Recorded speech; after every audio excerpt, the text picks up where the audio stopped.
paano ko nalaman na gusto ni, na plano or gusto ni Martin Romualdez na mag-president? Narinig ko talaga.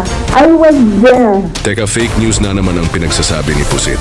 Sa pagkakaalala namin, ikaw mismo ang nagsabing tatakbo ka sa 2028, di ba? I'm seriously considering running in the 2028 presidential election.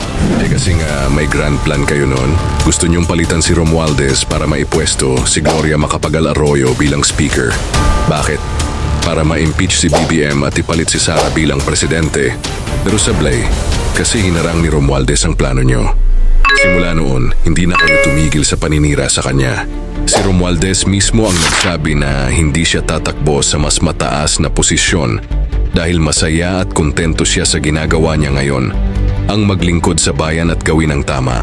Klaro na sa lahat, si Sara ang gusto ng mas mataas na pwesto para sa kanyang pansariling ambisyon. Takot na takot kasi sila mawalan ng kapangyarihan, kaya naninira na lang sila.